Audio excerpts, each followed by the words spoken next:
Bismillahirrahmanirrahim. Assalamualaikum warahmatullahi wabarakatuh. Hamdan wa syukrulillah, amma ba'du. Pertama-tama marilah kita memanjatkan puja serta puji syukur atas kehadirat Allah Subhanahu wa taala yang telah memberikan kita kesehatan serta kesempatan sampai pada detik ini. Salawat serta salam tak lupa kita aturkan kepada junjungan kita, Nabi besar kita baginda Nabi Muhammad sallallahu alaihi wasallam. Di sini saya atas nama Muhammad Rafil dari kelompok 9 mata kuliah psikologi mistik akan mempresentasikan materi dari kami yang berjudul psikologi mistik.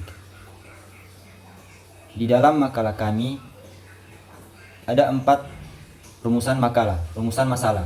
Yang pertama itu, apa itu psikologi mistik? Yang kedua, apa saja hal-hal yang termasuk dalam mistisme? Ketiga, apa itu pengalaman mistis? Dan yang keempat, bagaimanakah mistisme dalam kajian psikologi agama? Dalam pembahasan pertama, bagian A, pengertian psikologi mistik.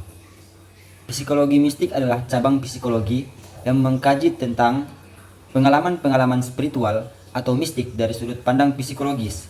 Pengalaman mistik sendiri dapat didefinisikan sebagai pengalaman transenden yang melibatkan perubahan kesadaran, perasaan, kesatuan dengan alam semesta, dan hubungan dengan yang ilahi atau realitas tertinggi. Dalam psikologi mistik, pengalaman mistik dilihat sebagai fenomena psikologis yang melibatkan proses-proses kognitif, emosional, dan neuropsikologis tertentu. Para psikolog berusaha memahami bagaimana pengalaman mistik terjadi, faktor-faktor apa yang mempengaruhinya, serta dampaknya terhadap kesehatan mental, kesejahteraan, dan perkembangan spiritual individu. Kajian psikologis mistik meliputi eksplorasi terhadap berbagai jenis pengalaman mistik, seperti pengalaman puncak, pengalaman mistik dalam konteks agama dan spiritualitas, serta pengalaman-pengalaman transenden lainnya yang sulit dijelaskan secara rasional. Dengan menggunakan istilah psikologi mistis, saya dengan perlu menjelaskan konsepsi dan konsep mistis yang saya maksudkan. Dalam perspektif awam, mistis umumnya diasosiasikan dengan klinik sihir atau goib. Pemaknaan seperti ini sudah menjamur tidak hanya dalam masyarakat, tetapi juga di kalangan akademisi. Wajar bahwa beberapa peneliti psikologi yang tertarik dengan pengalaman mistis mengambil jalan memutar dengan menggunakan istilah-istilah lain. Harus diakui bahwa membersihkan istilah mistis dari prasangka butuh proses. Terlebih lagi, sudah cukup lama istilah mistis diberi makna yang negatif dalam persepsi masyarakat, sehingga gambaran yang lebih kompresif tentang istilah ini sangat penting untuk dikemukakan. Untuk maksud itu, tema sentral yang perlu dibicarakan terlebih dahulu adalah mistisme. Setiap agama mengandung mistisme. Demikianlah kita mengenal mistisme Islam atau Sufisme, mistisme Kristen, mistisme Hindu, mistisme Buddha, mistisme Yahudi. Meskipun kajian-kajian ilmiah lebih sering meletakkan istilah mistisme dengan dimensi batin agama, istilah ini telah memiliki makna yang ekstensif. Dalam pemikiran barat, mistisme cukup sering digunakan dalam pengertian yang luas, sehingga tidak hanya meliputi pengalaman batin dan agama, tetapi juga menyangkut fenomena-fenomena paranormal dan supranatural. Kemudian bagian B, hal-hal yang termasuk dalam mistik atau mistisme. Yang pertama ada ilmu goib.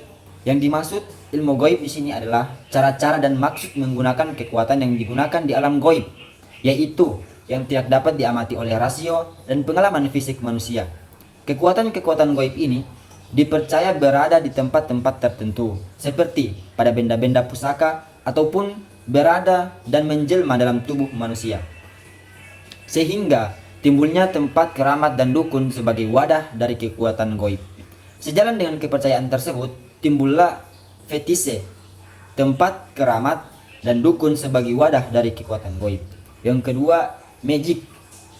Magic ialah suatu tindakan dengan anggapan bahwa kekuatan goib bisa mempengaruhi duniawi secara non-kukultus dan non-teknis berdasarkan kenangan dan pengalaman.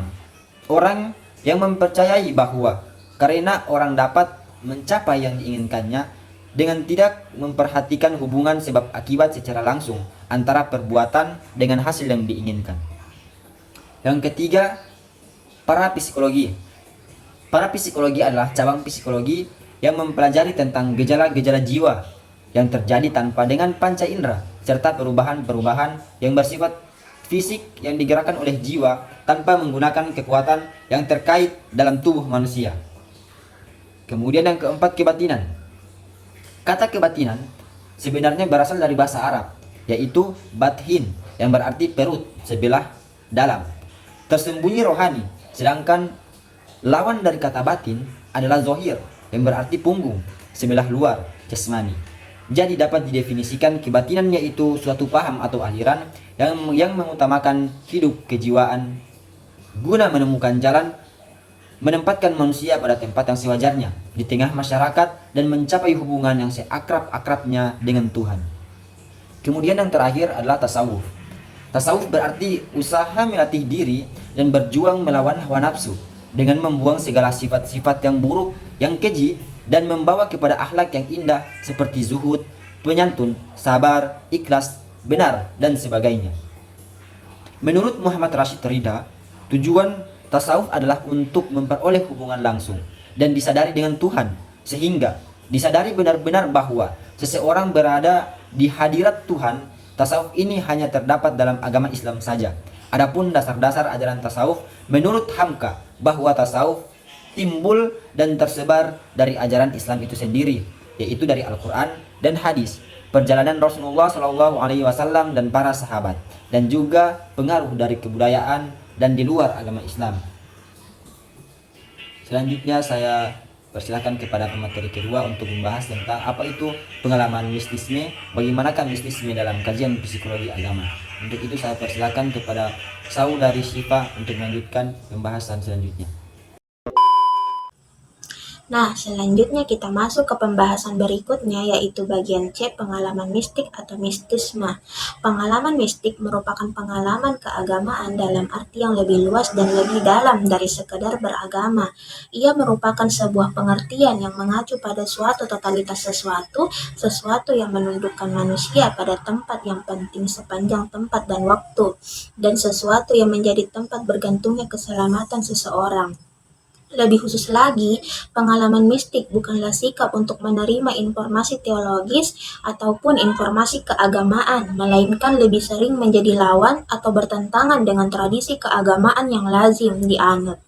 Meskipun demikian, bukanlah pekerjaan yang mudah untuk memberikan sebuah pengertian definitif pada pengalaman mistik. Hal ini dikarenakan oleh dua hal. Yang pertama, para mistikus seringkali menggambarkan pengalaman-pengalaman mereka dalam terminologi doktriner yang dianggap benar, dan tak satu pun doktrin-doktrin itu yang berkenaan dengan kemistikan. Kedua, terdapat perbedaan antara pengalaman mistik dan pengalaman kenabian dengan pengalaman-pengalaman lainnya. Namun demikian, tidak mudah untuk menjelaskan fenomena ini dalam sebuah definisi yang sederhana. Spencer menyebutkan bahwa yang menjadi ciri utama mistik adalah klaim bahwa mereka mengadakan hubungan langsung dengan yang transendental. Apapun definisi yang diberikan, yang perlu kita garis bawahi adalah bahwa pengalaman mistik sebagai salah satu bentuk pengalaman keagamaan tidak bisa dilepaskan dari dimensi keagamaan yang lain seperti ritus, mitos, doktrin, etika, dan sosial. Semua definisi yang diberikan tadi, pengalaman mistik dapat dibedakan dalam beberapa aspek, yaitu aspek pengalaman itu sendiri, aspek jalan, cara sistem, atau teknik-teknik kontemplasi yang terkait dengan pengalaman itu, dan aspek ajaran yang muncul atau lahir dari mistikus atau yang dipengaruhi olehnya. Dari berbagai macam pendapat tentang definisi serta keadaan psikologis yang menyertai pengalaman mistik tersebut, maka dapat disimpulkan bahwa pengalaman mistik adalah suatu bentuk pengalaman spiritual, yaitu pengalaman langsung bertemunya diri dengan zat yang maha lebih, yang dilingkupi berbagai macam kondisi yang mistikus, mulai dari rasa senang, takut, dan sebagainya, sehingga dapat mempengaruhi pola hidup sang mistikus. Selanjutnya bagian D, yaitu mistisme dalam kajian psikologi agama. Berkenaan dengan kedudukan mistisme dalam psikologi agama, Paulus dalam karyanya yang diterjemahkan oleh Magnan Hussein mengemukakan bahwa arti penting mistisme bagi psikologi agama adalah bahwa ia merupakan rangsangan kreatif dalam pemikiran keagamaan. Tokoh mistik mengakui pengalaman-pengalamannya sebagai bentuk pengetahuan langsung mengenai realitas-realitas ketuhanan yang cenderung menjadikannya sebagai inovator dalam agama. Santo Paulus, Fox, dan Nabi Muhammad SAW semuanya melakukan perubahan-perubahan drastik dalam tradisi keagamaan yang mereka warisi. Ini tak berarti bahwa tokoh mistik itu selalu berada dalam konflik otoritas keagamaan konservatif. Dia dapat menghindari konflik ini dengan mengakui tradisi ortodoks sebagai ukuran kebenaran persepsi mistiknya sendiri. Nah, demikianlah presentasi dari kelompok kami. Kurang lebihnya mohon dimaafkan. Wassalamualaikum warahmatullahi wabarakatuh. Audio Jungle.